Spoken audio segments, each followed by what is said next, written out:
वंदो गुरुपद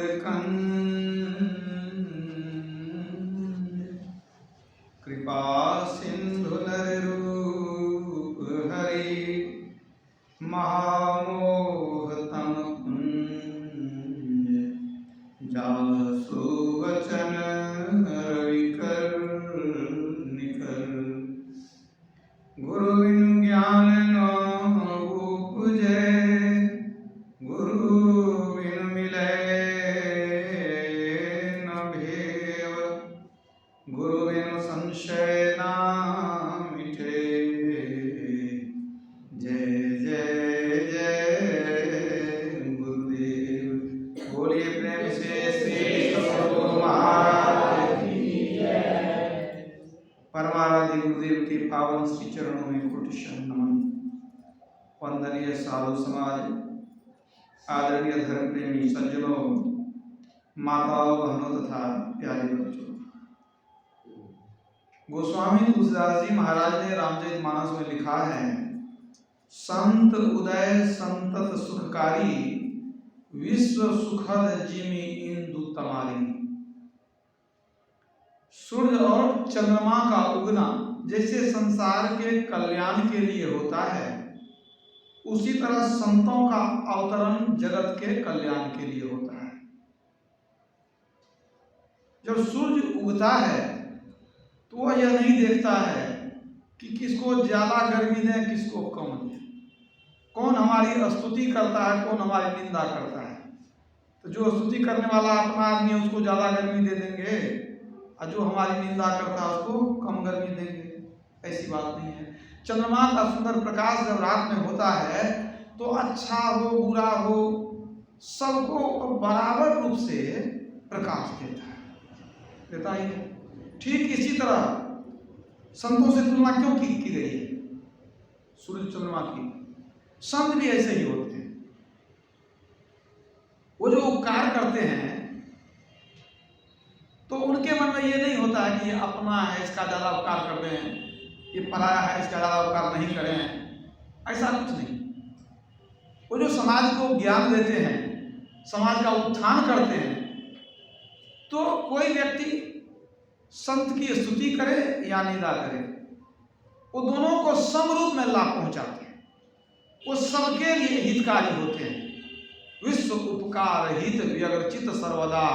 जो संत की निंदा करते हैं उनको भी वो उपकार करते हैं, और जो स्तुति करते हैं उनको भी उपकार करते हैं, क्योंकि उनको निंदा स्तुति दोनों समान मालूम पड़ता है, कोई फर्क नहीं है।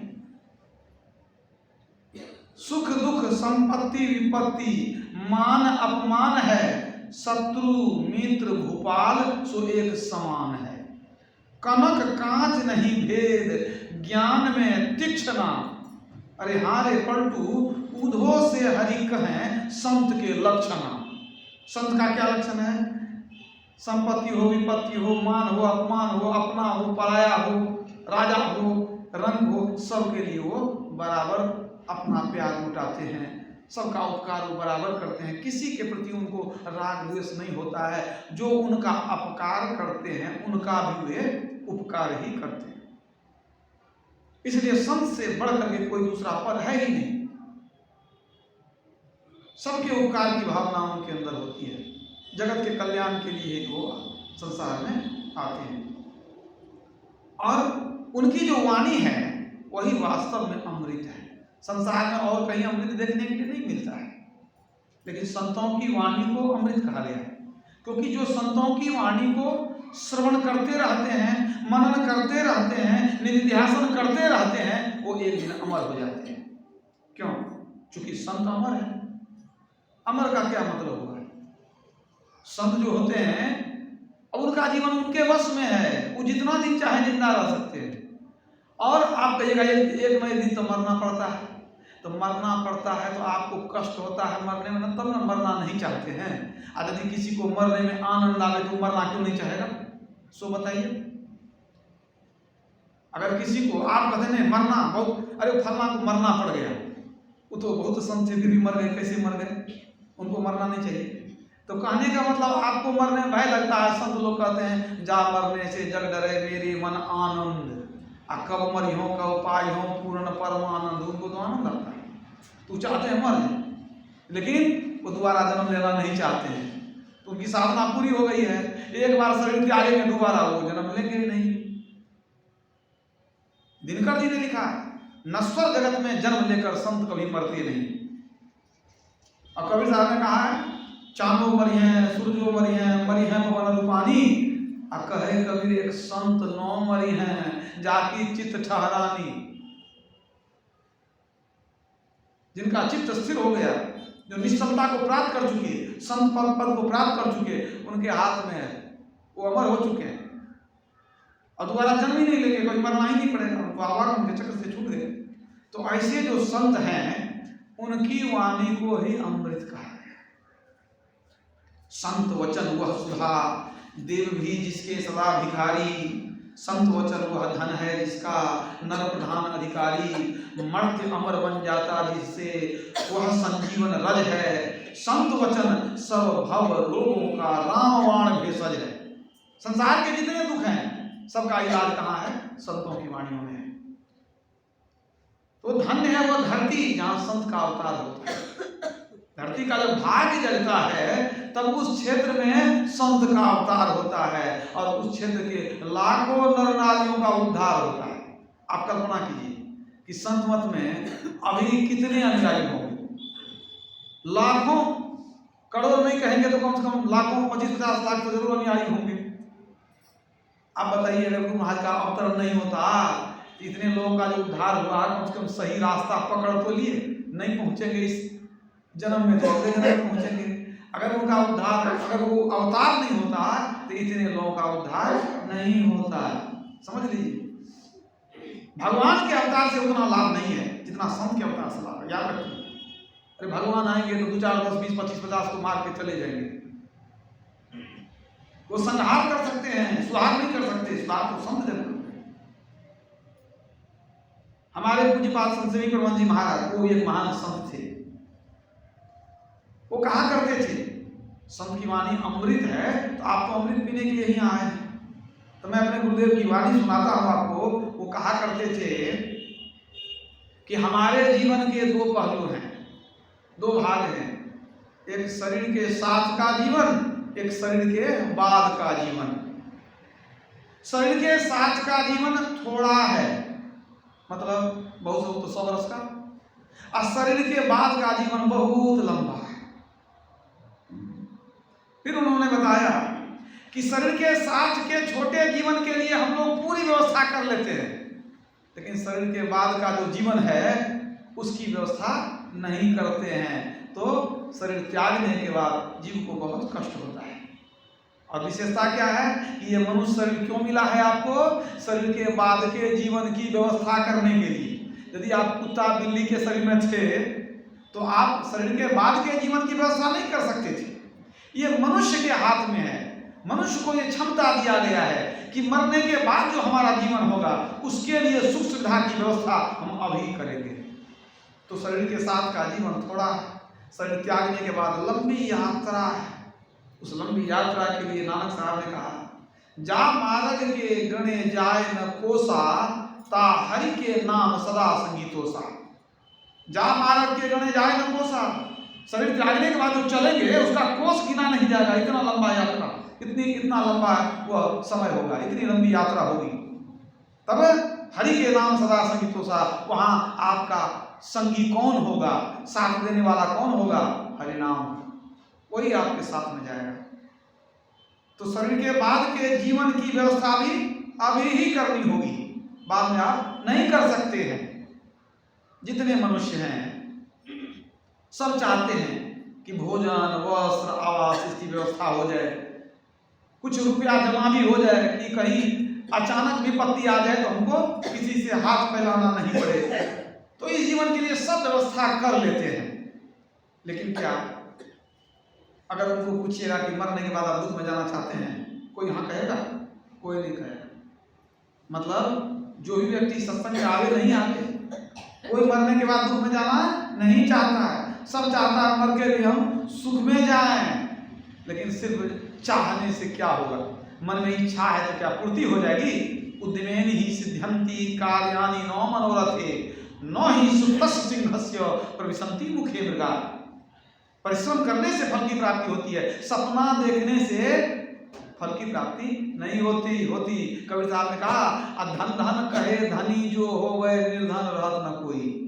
रुपया पैसा सोना चांदी कहने से कोई धनी नहीं होता है। परलोक में हम सुख चाहते हैं और हम मुक्ति मुक्ति कहते रहेंगे तो क्या भक्ति मुक्ति करते रहेंगे तो मुक्ति मिल जाएगी? कहने से नहीं होगा, वो कमाई करनी होगी, उस जन्म के लिए भी कमाई करनी होगी। तो मरने के बाद हमको सुख की प्राप्ति हो, अभिलाषा मन में है, तो उसकी व्यवस्था कैसी होगी? अभी होगी व्यवस्था। कहाँ व्यवस्था करेंगे? जो लोग सत्संग को नहीं जानते हैं वो सोचते हैं मंदिर जाते हैं, तीर्थों में जाते हैं, व्रत करते हैं, उपवास करते हैं, इसी से हमारा परलोक बन जाएगा। लेकिन ये ज्ञान बहुत अधूरा है। परलोक क्या बनेगा? स्वर्ग मिल जाएगा।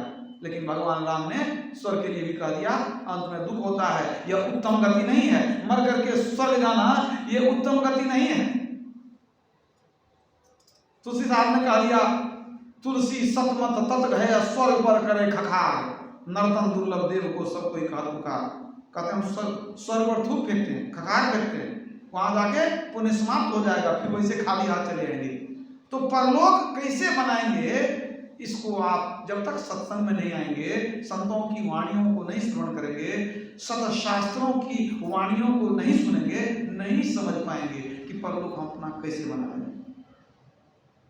किसी जमाने में एक राजा थे, राजा गोपीचंद, बड़े शौकीन राजा थे। उनकी माता थी मैनावती। एक दिन वो स्नान करने के लिए जा रहे थे। गुलाब जल आदि से सुंदर सुगंधित जल की व्यवस्था की गई थी उनके स्नान के लिए। उनकी रानी भी वहां थी।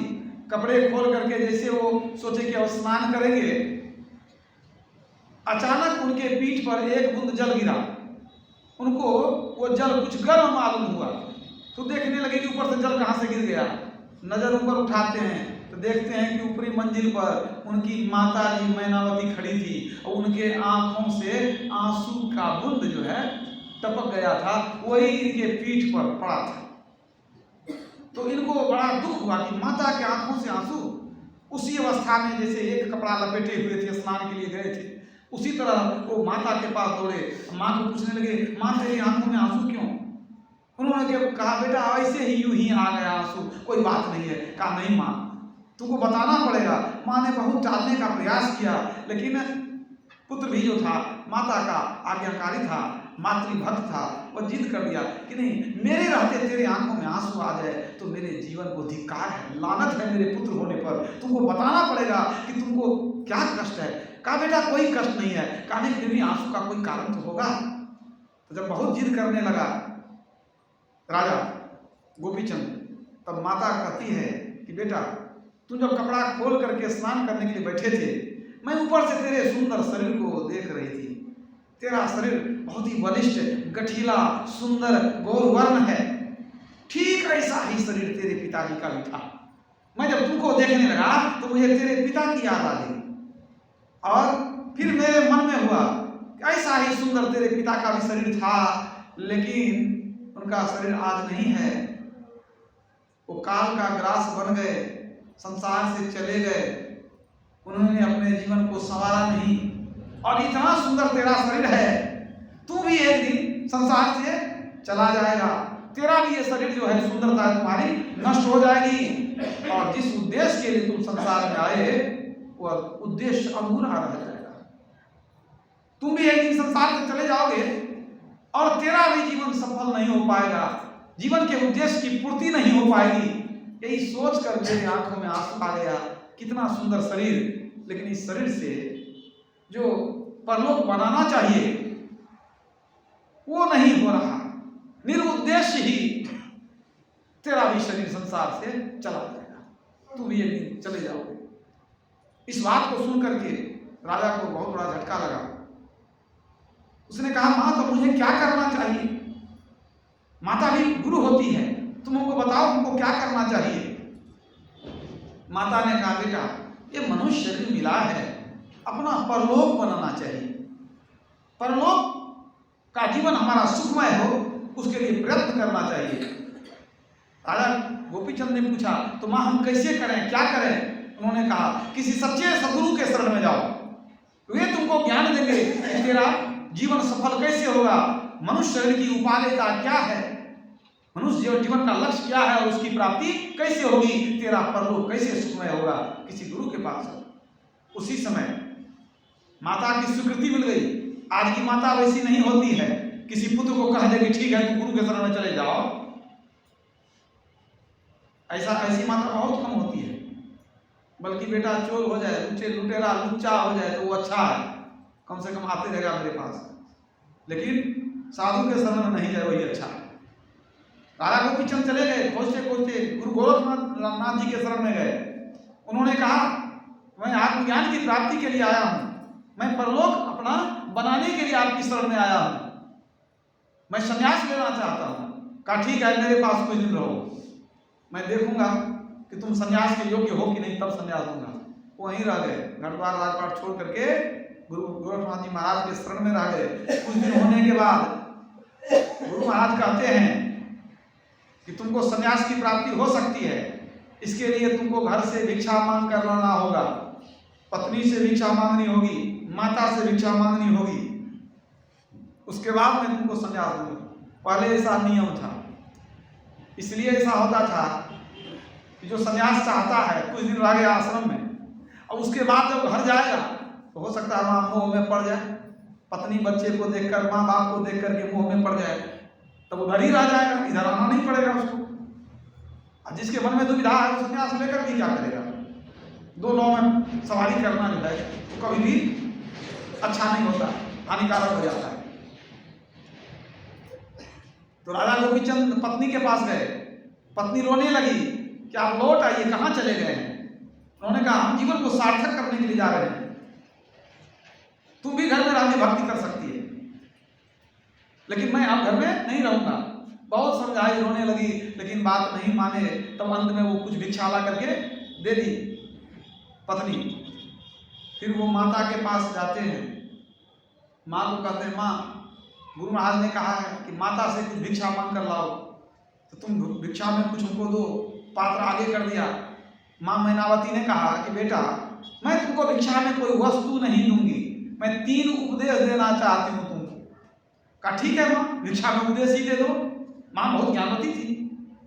उन्होंने कहा कि बेटा स्वादिष्ट भोजन करना,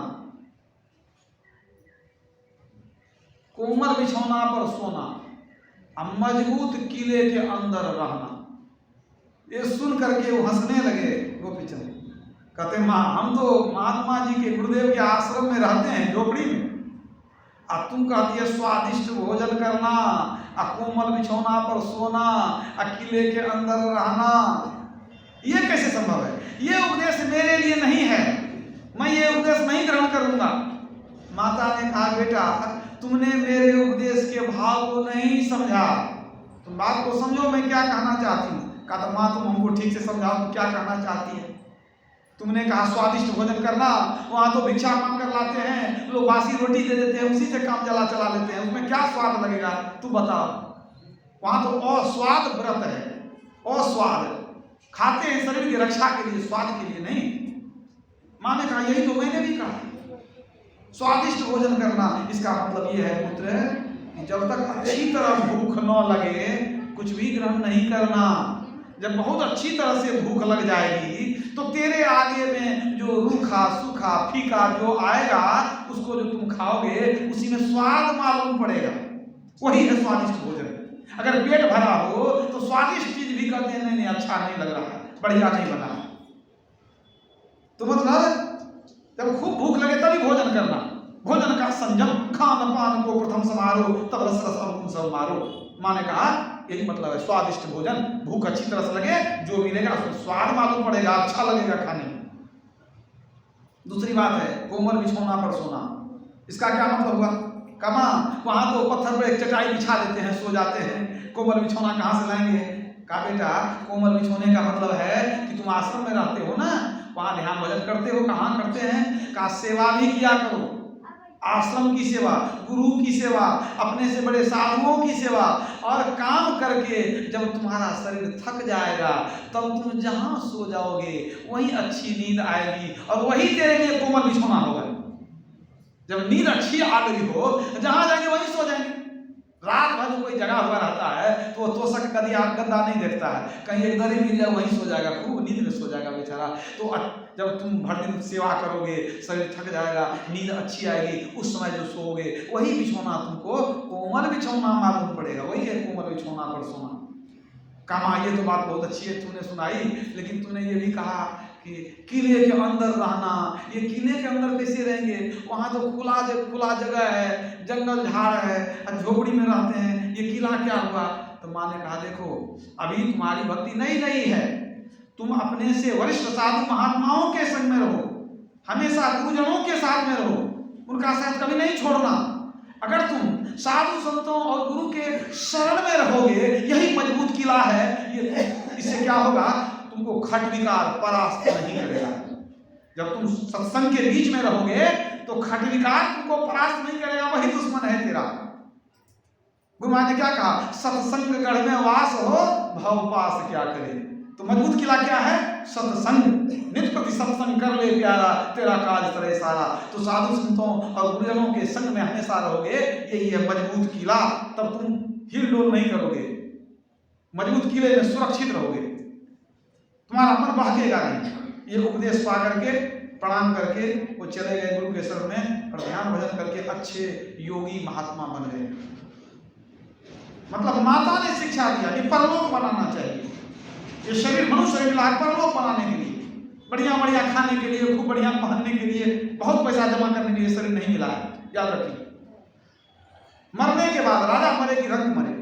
आप सोचिए, एक भिखारी मर गया, एक राजा मर गया, एक सत्संगी मर गया, मरने के बाद क्या होगा? मरने के बाद जीवात्मा जब परलोक जाएगी, परलोक मार्गे धर्मानुगो गच्छति जीवे का। तो ये जो रंग था जिसके पास कुछ नहीं था, एक राजा है उसका बहुत कुछ है, तो मरने के बाद दोनों एक कैसा हो गया? सिर्फ जीव है, वहां कुछ भी नहीं है, और कुछ है तो क्या है? अपना अपना कर्म है। अगर कोई भिखारी भी है, अगर उसने सुमिरन भजन किया है तो आगे का रास्ता उसका सरल है, मरने में उसको कष्ट नहीं होगा, मर करके वह सुख में स्थान में जाएगा। एक राजा भी है, अगर उसने अपने कर्तव्य का पालन नहीं किया है, परलोक मनाने के लिए उसने प्रयत्न नहीं किया है, तब मरते समय उसको दुख होगा, अब मर करके वह दुखमय स्थान में जाएगा। इसलिए संत लोग सार भक्ति का प्रचार करते हैं। सार भक्ति, भक्ति दो तरह की है। एक भक्ति यह है कि जो हम परिवार में करते हैं, देखा देखी करते हैं, बस वो भक्ति है, उसको कहते हैं मनमुखी भक्ति, देखा देखी भक्ति, असार भक्ति, यही कहते हैं उसको। और एक भक्ति है कि जानकर समझकर बूझकर तब करते हैं, तो सार भक्ति का प्रचार संत लोग करते हैं। और जो बाहरी असार भक्ति है उसका प्रचार पंडित लोग करते हैं। ज्यादातर बाहर में क्या, आप वही मूर्ति की पूजा करते करते पूरा जीवन गुजार लेते हैं, कुछ पता नहीं चलता है कि क्या भक्ति की। शास्त्र से कोई मतलब नहीं, ज्ञान से कोई मतलब नहीं। ये कौन सी भक्ति है जहां अकल का कोई काम नहीं, बस नकल करते रहो, जो माँ बाप किया वही करते रहो? वो सार भक्ति नहीं है, उससे कुछ मिलने वाला नहीं है, परलोक बनने वाला नहीं है। नरक और स्वर्ग के चक्कर में तो वैसे जीव घूमता है, उसके लिए क्या भक्ति करना? भक्ति करते हैं मोक्ष पाने के लिए, परलोक को बनाने के लिए। तो हमारे गुरुदेव ने क्या कहा? ये जो हमारा संत मत है वह ज्ञान योग युक्त ईश्वर भक्ति का प्रचार करता है। ऐसी भक्ति जिसमें ज्ञान भी है, आप जानिए, बूझिए, समझिए, तब कीजिए। कोई महात्मा कह दिया हम करने लग जाएंगे, ये नहीं। आप सुनिए, विचारिए, अगर आपको तर्क संगत लगे तब कीजिए। हमारे धर्मशास्त्रों में बहुत सारी बातें भरी हुई है, कुछ ऐसी बातें भरी हुई है जो कि अनुकरणीय नहीं है। वेदों में कुछ ऐसी भी बातें हैं जो अनुकरणीय नहीं है। वहां कहा गया है, कहीं कहीं ऐसा भी सुनने में आता है कि स्त्री और शूद्र के कान में वेद का मंत्र चले जाए तो शीशा पिघला कर डाल देना चाहिए कान में, उनके कान में नहीं जाना चाहिए। ऐसी भी बातें किसी शास्त्र में लिखी हुई है। लेकिन अब देखिए, हमारा इतना उत्तम धर्म है सनातन धर्म, उसमें ऐसी विकृति कैसे आ सकती है? कुछ स्वार्थी लोलुप लोगों ने अपनी ओर से कुछ बातों को जोड़ दिया है। मान मान लीजिए पहले सिर्फ ब्राह्मण लोग ही वेद उपनिषद का अध्ययन करते थे, वे ही जानते थे क्या है लिखा हुआ, और लोग पढ़े लिखे नहीं थे, जानते ही नहीं थे। अगर उसमें कुछ जोड़ दिया जाए तो किसको पता चलेगा? तो कहाँ कहाँ क्या जोड़ दिया गया है इसका कोई ठिकाना नहीं है। स्त्री शूद्रो न धीयता, स्त्री शूद्र को सुनने की आज्ञा नहीं है, लेकिन ये गलत है, कुछ मिलावट हो गया है। तो स्वामी विवेकानंद ने कहा था कि हमारे धर्मशास्त्र में सारा ज्ञान निहित है, लेकिन आंख बंद करके उसका अनुसरण नहीं कीजिए। आप सुनिए, मन में विचारिए, आपको लगे कि कल्याणकारी है, उपयोगी है, आपका विवेक अगर आज्ञा दे तब उसका पालन कीजिए, नहीं तो आज्ञा पालन नहीं कीजिए। तो उसी तरह से संत मत में भी ज्ञान और योग युक्त ईश्वर भक्ति है। यहाँ सुनिए, समझिए, विचारिए, नहीं समझ में आवे पूछिए, तर्क कीजिए, अगर समझ में आ जाए तब जीवन में उतारिए। तो एक तो ज्ञान हो गया जानना, दूसरा योग का मतलब है ईश्वर से अपने को जोड़ना, मतलब ध्यान योग। बिना ध्यान के ईश्वर की प्राप्ति नहीं होती है। तो संत मत उस भक्ति को बतलाता है जिसमें ज्ञान भी है और ध्यान भी है। ज्ञान ध्यान दोनों को पकड़ेंगे तब निर्माण के पास जाएंगे। भगवान बुद्ध ने कहा ज्ञान बिना ध्यान नहीं, ध्यान बिना ज्ञान नहीं। जो ज्ञान ध्यान दोनों रखते हैं वे निर्वाण के समीप है। तो हमारे गुरुदेव महर्षि में ही ब्रह्मजी महाराज कहा करते थे कि भक्ति के 3 प्रमुख अंग हैं, स्तुति, प्रार्थना और उपासना। स्तुति का मतलब गुणगान करना। जिस परमात्मा ने सुंदर मनुष्य शरीर दिया, काम लोग 84 लाख योनियों में भटक रहे थे, सबसे उत्तम शरीर दिया, कृपा किया, कबहु करी करुणा नरदेहि, दया करके उन्होंने मनुष्य का शरीर दिया। तो हम उनके लिए क्या करेंगे? कम से कम उनका गुणगान तो करेंगे। जब उन्होंने इतना उपकार किया तो कम से कम गुणगान करेंगे हम। इसलिए भगवान राम ने क्या कहा? चौथी भक्ति मम गुण गना करई कपट तजिगान। चौथी भक्ति क्या है? कपट छोड़कर प्रेम पूर्वक श्रद्धा पूर्वक ईश्वर का गुणगान करना चाहिए। और यदि ईश्वर का गुणगान आप नहीं करते हैं तो क्या होगा? जे न करई राम गुण गाना अजी है सुदा दुरजी है समाना। उस व्यक्ति की जिह्वा मेढक के जिह्वा के समान बेकार है जो ईश्वर का गुणगान नहीं करता है। पूज्यपाद संत सभी प्रभु महाराज करते थे कि अगर हम गुणगान नहीं करते हैं इसका मतलब किए हुए उपकार को नहीं मानते हैं। तो जो किए हुए उपकार को नहीं मानता है उसको कृतज्ञ कहते हैं, और कृतज्ञ को आत्महत्या का पाप लगता है। किसने कहा? पूज्यपाद संत सभी प्रभु महाराज ने अपने प्रवचन के दौरान कहा था। तो गुणगान करिए, आनंद से, प्रेम से गुणगान करिए। मम गुण गावत पुलक शरीरा अगद गद गिरा नयन बह नीरा।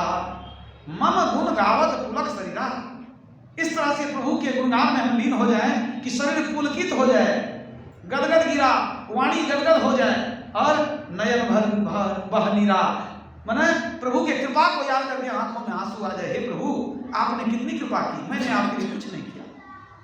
आंखों में प्रेम का आंसू आ जाना चाहिए। इस तरह का गुणगान जो हो तो प्रभु की विशेष कृपा होगी।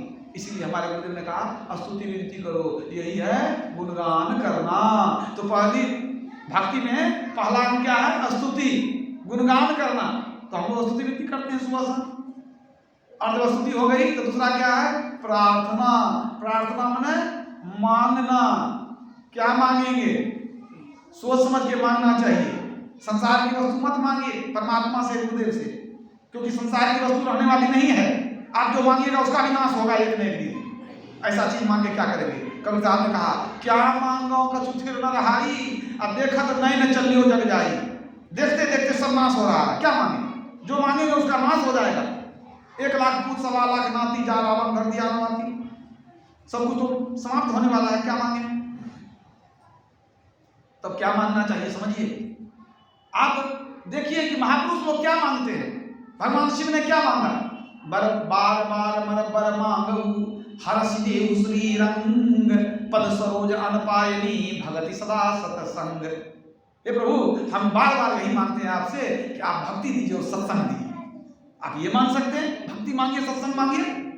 तुलसीदास जी क्या मांगते हैं? देहि सत्संग निज अंग श्री रंग भव भंग कारण शरण शोकहारी। हे प्रभु, हमको सत्संग दीजिए। ये आपका निज अंग है। तुलसीदास जी सत्संग मांगते हैं, भगवान महादेव सत्संग और भक्ति मांगते हैं। आप भक्ति मांगेंगे, इससे बढ़ के क्या?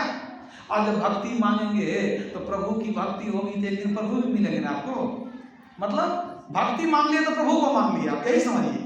क्योंकि भक्ति के वश में भगवान है। शबरी की भक्ति पूर्ण हो गई तो भगवान मिल गए कि नहीं? तो भक्ति मांगे मतलब प्रभु से आप प्रभु को ही मांगे। तो मांगना ऐसा चीज चाहिए कि धीरे धीरे हमारी सारी मांग ही खत्म हो जाए। ऐसी मांग न मांगे कि दिन रात मांगते रहे, अब पेट नहीं भरे। अब मांगने पर एक छोटी सी घटना याद आ गई, वो सुनाता हूं। एक राजा था, तो वहां नगर में एक बहुत बड़ा मंदिर था। तो कभी कभी राजा जाता था उस मंदिर में दर्शन करने के लिए, कभी कभी जाता था। तो जब जाता था तो वहां मंदिर के मुख्य द्वार के बगल में ही एक भिखारी दाएं तरफ बैठा रहता था और एक भिखारी बाएं तरफ। वो अस्थाई अपना स्थान बना गया था, एक दाएं तरफ एक बाएं तरफ।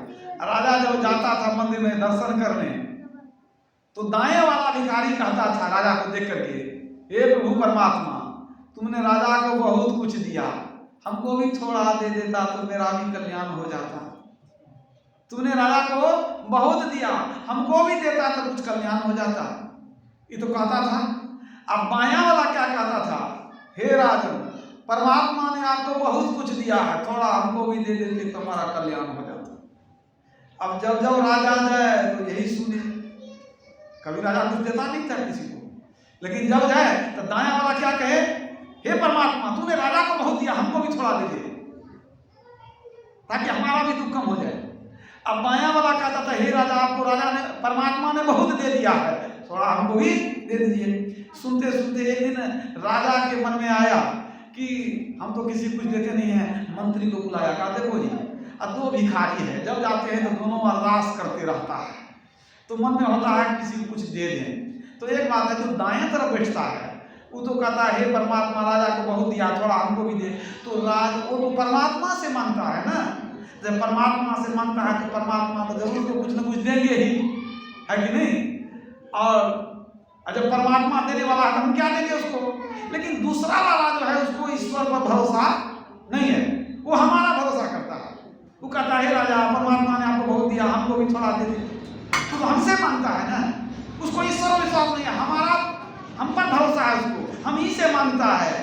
तो हमारा कर्तव्य होता है कि बाएं वाला जो भिखारी है, जो सब दिन हमसे ही अरदास करता है, हमसे मांगता है, उसको दे दिया जाए। तो मंत्री ने कहा, महाराज क्या दे दिया जाए, क्या दिया जाए?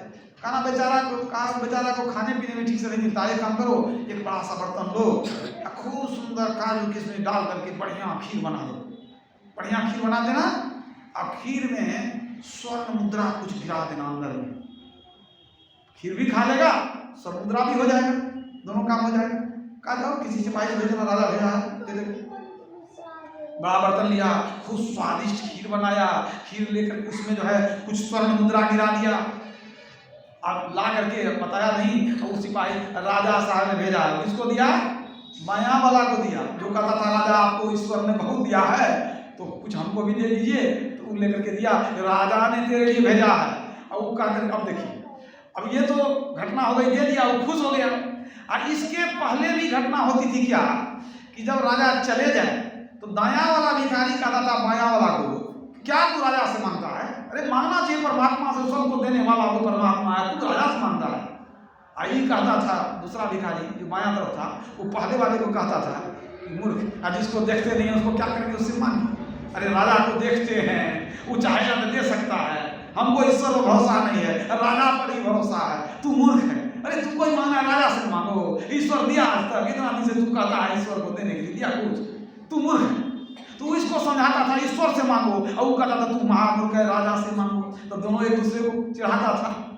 अब देखिए, जब इसको खीर से भरा हुआ बट्टा मिल गया और मिल गया उसको स्वादिष्ट, तो अब वो चला गया तो सुगंध से बड़ा खुश हुआ। अब दूसरे को कहता है, बायां वाला कहता है दायां वाला को, कि देखा बड़ा ईश्वर से मांगता है, दिया कि नहीं ईश्वर? दिया नहीं दिया? तुमको हम समझाते थे कि राजा से मांगना चाहिए। अरे जो देखता है वो कुछ देगा, जो देखते नहीं वो कौन देगा, कहाँ से देगा वो? अब देखो कितना माल हाथ लगा हमको, कितना स्वादिष्ट भोजन, इतने दिन से ठीक से खाए नहीं थे, अब देखो कितना आनंद आता है। तू तो महामूर्ख रह गया, तू भी मांगता था ये एक कटोरा तेरे लिए आता कि नहीं आता? तू तो महामूर्ख रह गया। अब बैठ करके मुंह लगाया, आखिर खाना जो शुरू किया तो खाते खाते उसका तो बहुत आनंद आया। अब बीच बीच में उसको सुनाते भी रहे, बहुत स्वादिष्ट है, तेरा कर्म फूटा है, तू ईश्वर से मांगता है, मांगते रहो, अब देखो हमको कितना बढ़िया मिला। उसको चिढ़ा रहा है, और वो तो प्रभु को याद करता था, ईश्वर विश्वासी था। आई बेचारा जब इसका मन भर गया कि अब हम नहीं खा सकेंगे तो क्या करता, कहता अब तुम तो ईश्वर से मांगता, ईश्वर नहीं दिया, राजा से मांगा नहीं, वो भी नहीं दिया, अब तुमको हम देंगे, देखो हम देंगे तुमको, लो अब जो है थोड़ा सा तू भी छक लो, अब जुठा के क्या होगा, तू तो भिखारी है ना, जुठा के नहीं खाता है, लो तू भी खा लो थोड़ा सा। जो कटोरा में बचा था दे दिया उसको। अब उसके बाद अब दूसरे दिन राजा आया जब देखने के लिए कि भाई जो हमसे मांगता था, एक ईश्वर से मांगता था, देखते हैं। फिर जब भगवान का दर्शन करने आया तो जैसे आया तो देखता है दायां बगल वाला भिखारी गायब है ही नहीं। तो बायां बगल वाला को पूछा कि अरे भाई तुम जो यहाँ बैठता है, तेरा दोस्त किधर गया? कहा दोस्त है हमारा, वो दोस्त वगैरह नहीं है, तो पागल मूर्ख था वो। कहने गया कहाँ? अब पता नहीं कहाँ गया, सुबह से गए भाई, आज नहीं देखे हैं उसको। कहा आज नहीं देखा उसको, अच्छा कल तुमको कुछ मिला था भेजे थे? तो कहाँ बड़ा स्वादिष्ट हमको मिला था भोजन, इतना सुंदर खीर, उसमें काजू किशमिश डाला हुआ, हम जीवन में नहीं खाए थे, धन्य है प्रभु आपने हमको धन्य धन्य कर दिया, बहुत आनंद से भोजन किए हम। कहा था कि मैंने पूरा खाया कि नहीं? कहा नहीं महाराज इतना बढ़िया लगा, खाते खाते जब थोड़ा बच गया ना तो हम सोचे कि अब हम क्या करेंगे, भिखारी है इसको भी दे देते हैं, उसको परमात्मा तो दिया नहीं, तो हम सोचे हम ही थोड़ा बचा हुआ दे देते हैं, तो कटोरा दे दिए उसको, अब उसको दिए तभी से वो गायब है, उसके बाद दिखाई नहीं पड़ रहा है। अब तो राजा माथा पकड़ लिया, वो तो सोचने लग गया कि हे भगवान हम तो दिए थे इसको स्वर्ण मुद्रा, ये तो खीर खा लिया, सब स्वर्ण मुद्रा दे दिया उसको, थोड़ा सा जो बचा तो खीर आज उसको स्वर्ण मुद्रा मिल गया, तुम तो अमीर हो गया, वो यहाँ भी क्या मांगेगा? तब तो राजा कहता है कि जिसको न दे भगवान उसको क्या देगा सुल्तान, जिसको भगवान नहीं देगा उसको सुल्तान कहाँ देगा? हम तो तुमको इतना भेजे, तू खीर खा के रह गया, अब वो तो करोड़पति बन गया, अभी अपना बाल नोचने लग गया बैठ करके कि हम सब खा लिए, असली माल दे दिए किसको? अपने साथी। तो देखिए एक ईश्वर पर अचल विश्वास, पूर्ण भरोसा, उसको विश्वास था कि प्रभु से मांगना चाहिए, प्रभु ही हमको देंगे, तो एक ईश्वर पर अचल विश्वास था। तो देखिए राजा चाहता था किसको राजा बनाना, अमीर बनाना चाहता था जिसको, वो नहीं बना, जो ईश्वर विश्वासी था, ईश्वर का भक्त था, वो बन गया, जबकि दिया राजा इसको चला गया उसके पास। महाराज की एक ईश्वर की कृपा हो जाए, किसी के कृपा की जरूरत नहीं है। इसलिए जग जांचिए काहू न जांचिए जाऊं, जग जान की जान ही जांचिए जी। तुलसीदास जी कहते हैं कि जग जांचिए काहू न, जांचना माने याचना करना, मांगना, संसार में किसी से मत मांगो, जग जांचिए काहू न, और जांचिए जाऊं अगर मांगना हो तब जग जान की जान ही जांचिए जी। जानकी जी की जो जान जिसमें बसती है, कहाँ? भगवान राम है, परमात्मा राम है, उन्हीं से मांगो, परमात्मा से मांगो। तो मांग ऐसा होना चाहिए कि आपका परलोक बन जाए। आप संसार की वस्तु क्या मांगिएगा, ये तो अपने आने वाला है। जो सुख सुरपुर नरक गेह बन आवत भी नहीं बुलाए, तेही सुख कहाँ बहु जतन करत नर समझत नहीं समझाए। जो धन पुत्र परिवार अपने बिना मांगे भी मिल जाता है, ईश्वर से बिना मांगे भी मिल जाता है, उसी के लिए दिन रात माथा पटकते हैं, वही मांगते हैं। क्यों मांगते हैं? तो अपने भी आ जाएगा। ऐसा चीज मांगो कि दूसरा कोई देने वाला नहीं हो। परमात्मा से परमात्मा को मांगो, परमात्मा से भक्ति को मांगो। हम लोग क्या मांगते हैं? प्रेम भक्ति गुरु दीजिए, हम लोग भी प्रेम भक्ति मांगते हैं। यह है मांगने की चीज। तो स्तुति और प्रार्थना, उसके बाद क्या है? उपासना। उपासना मतलब उपजोड़ आसन, हमारा आसन प्रभु के पास हो, प्रभु के करीब चले जाएं, यही है उपासना। कैसे जाएंगे प्रभु के करीब? उसमें 3 क्रिया है, 4 क्रिया है, मानस जप, मानस ध्यान, दृष्टि योग और सुरत संयोग। मानस जप, परमात्मा के एक नाम का जप करना, एक नाम की आवृत्ति करना। जपों में जपों का राजा कौन है? मानस जप। यूं तो 4 प्रकार के जप होते हैं, वाचिक जप, उपांशु जप, मानस जप और श्वास जप। लेकिन सर्वोत्तम माना गया है मानस जप को। अति पावन गुरु मंत्र मन ही मन जाप जपो। गुरु जो बता दें उस नाम का जप करना चाहिए। उस मंत्र में बड़ी शक्ति है। मंत्र बड़ा छोटा होता है लेकिन शक्ति बहुत है। मंत्र परम लघु जासु बस, विधि हरिहर सुर सर्व, महामत्त गजराज जिनी बस कर अंकुश खर्व। जैसे छोटा सा अंकुश बहुत बड़े हाथी को वश में कर लेता है, उसी तरह छोटा सा मंत्र ब्रह्मा विष्णु महेश 39 करोड़ देवता को भी वश में कर लेता है। इसलिए गुरु मंत्र का जप करना चाहिए। गुरु मंत्र जप, गुरु ध्यान कर, गुरु प्रीति कर, गुरु सेव कर, अति प्रीति कर, और गुरु की आज्ञा मान प्यारे कर सदा गुरु की कही। तो गुरु मंत्र का जप करना चाहिए, मानस जप करना चाहिए, जपों का राजा है। और दूसरी क्रिया है मानस ध्यान। जिस नाम का जप करते हैं उससे संबंधित रूप का ध्यान करते हैं। कोई राम राम जपता है तो राम का ध्यान करता है, कोई गुरु जपता है गुरु रूप का ध्यान करता है। तो जो गुरु बता दें उस रूप का ध्यान कीजिए। और मानस ध्यान में अगर रूप धुंधला नजर आवे तो कोशिश करना चाहिए कि हमको रूप खूब स्पष्ट नजर आवे, और स्पष्ट भी नजर आ जाए तो कोशिश करना चाहिए कि रूप स्थिर हो जाए। जब रूप स्थिर हो जाएगा तब क्या होगा, गुरु की मूर्ति हृदय बसाए, जो इच्छा सोई फल पाए। बहुत बड़ा बात है। अगर गुरु मूर्ति का ध्यान अंदर में ठीक से होने लगा तो दर्शन उनके उर्मा ही करें बड़ भागी, तिनके तरने की नाव किनारे लागी। भवसागर करने की नाव गिर गई आपको, यदि मानस से ध्यान आप ठीक कर ली। लोग सोचते हैं कि हमको ज्योति मिले नाद मिले, ये बहुत अच्छी बात है कि आपको ज्योति मिले नाद मिले, लेकिन अगर आप मानस जब ठीक से करते हैं, मानस ध्यान ठीक से करते हैं तो ये छोटी भक्ति नहीं है, बहुत बड़ी महिमा है इसमें, बहुत बड़ी महिमा है। ये मत सोचिए कि हमसे कुछ नहीं हुआ। अगर आप ठीक ठीक जप कर सकते हैं, अगर मानस ध्यान आप कर पाते हैं तो समझिए आपकी भक्ति आगे बढ़ रही है। आप कोशिश करते रहिए, क्योंकि जब तक नींव मजबूत नहीं होगा तब तक भवन जो है मजबूत नहीं हो सकता है। जिसका मानस ध्यान ठीक होता है वही दृष्टि योग ठीक ठीक कर सकता है। यदि कोई अपने दृष्टि को अगर एक बिंदु पर स्थिर नहीं कर सकता, चेहरे पर स्थिर नहीं कर सकता, तो बिंदु पर कैसे टिकाएगा वो? कोई उपाय नहीं। इसलिए मानस ध्यान आवश्यक है। और जब मानस ध्यान ठीक ठीक हो जाए तो उसके बाद आप बिंदु ध्यान कीजिए। गुरु के बताए स्थान पर दृष्टि के धारण को जोड़ना, यही बिंदु ध्यान है। दृष्टि योग अभ्यास अति ही करत, कपनी सहज ही छूटे प्रो होवे सुरत, तिल दरवाजा टूटे नजर के जोर से। दृष्टियोग का यही फल है। अंधकार मंडल फट जाता है, तिल दरवाजा टूटे नजर के जोर से, अरे हारे में ही लगे टकटकी खूब जोर भर जोर से। दृष्टियोग में जो टकटकी लगाकर देखते रहते हैं गुरु के द्वारा बताए स्थान पर, तो उनके लिए अंधकार का पट खुल जाता है, और खुलने के बाद आप प्रकाश मंडल में चले जाएंगे। इसलिए कहा गया है कि दो नयन बीचों बीच सन्मुख एक टक देखत रहो, आप ही वह बिंदु झलके पट गिरा निरखत रहो। पहले आपकी दृष्टि जब जमेगी तो काला बिंदु नजर आएगा, और यदि काला बिंदु पर आप दृष्टि को बिल्कुल स्थिर कर लिए और सिमटा हो जाए तब आपको प्रकाशमान बिंदु का दर्शन होता है। धरणी निर्मल नासिका निरखो नैन के कोर, असहजे चंदा उगी हैं भवन होते इंजोर। धरणी निर्मल नासिका निरखो नैन के कोर, यही है दृष्टियों की साधना। इसके द्वारा आज्ञाचक से सहस्त्र कमल में जाते हैं, और जब वहां चले जाते हैं तो वहां चंद्र दर्शन होता है। उसके बाद आगे त्रिकुटी में सूर्य दर्शन होता है, यह है ज्योति मंडल। और वहां शब्द की अनुभूति होने लगती है, अनेक प्रकार के शब्दों को सुनते हैं। तब फिर से दीक्षा लेनी होती है नादानुसंधान की। शब्द निरंतर से मन लागा, मलिन वासना भागी, और उठत बैठत कबहु न छूटे ऐसी ताड़ी लागी। ताड़ी लागी माने समाधि लग जाती है।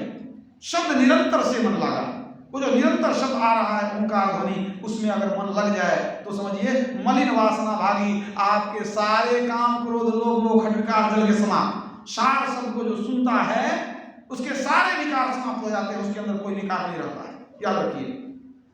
और वह समाधि में चला जाता है, और तब उसको क्या होता है, ईश्वर की अनुभूति होने लगती है। और जब शब्द मंडल को टप जाता है तब ईश्वर से मिलन हो जाता है। ईश्वर का दर्शन पहले होता है, मिलन बाद में होता है। अब मिलन जब हो गया तब क्या हो जाएगा, हम प्रभु प्रभु हम एक ही होई, अब द्वंद्व द्वैत रहे नहीं कोई। ऐसा मिलन होता है कि फिर विचलन नहीं होता है, जीव और पिंड मिलकर के एक मेघ हो जाता है। इसी को योग शिखोपनिषद में कहा गया है, पिंड पाते न या मुक्ति सा मुक्ति न तुम मन्यते, देहे ब्रह्मत्व मायाते जला नांग संध्वम यथा, अन्यथां यदा याति तदा मुक्तः स उच्यते, मरने पर जो मुक्ति होती है वह मुक्ति नहीं है। जैसे नमक का ढेला समुद्र के जल में मिल करके एक मेघ हो जाता है, वह उससे अलग नहीं रहता। इसी प्रकार जब जीवात्मा परमात्मा में मिलकर एक मेघ हो जाए, उससे अलग नहीं रहे, उस अवस्था को मुक्ति कहते हैं। मतलब जीव ब्रह्म का मिलन हो गया, यही मुक्ति की अवस्था है। तो भक्ति का लक्ष्य क्या है? मुक्ति प्राप्त करनी। भक्ति निसेनी मुक्ति की, संत चढ़े चढ़े सब धाय, जिन जिन मन आलस किया तो जन्म जन्म पछताए। तो ऐसी भक्ति करें जो हमको मुक्ति में ले जाए, जो हमको आवागमन से छुड़ा दे, जन्म मरण के चक्र से निकाल दे। इसलिए कुमार ने कहा कि आवागमन सम दुख दूजा, है नहीं जग में कोई, इसके निवारण के लिए प्रभु भक्ति करनी चाहिए। ऐसी भक्ति करनी चाहिए जन्म मरण का चक्र छूट जाए, प्रभु का दर्शन हो, परमात्मा की प्राप्ति हो। तो इसलिए हम लोगों को सत्संग करते रहना चाहिए, दीक्षा लेकर के जप और ध्यान करना चाहिए। इसी में जीव का कल्याण है। बोलिए प्रेम से श्री सद्गुरु महाराज।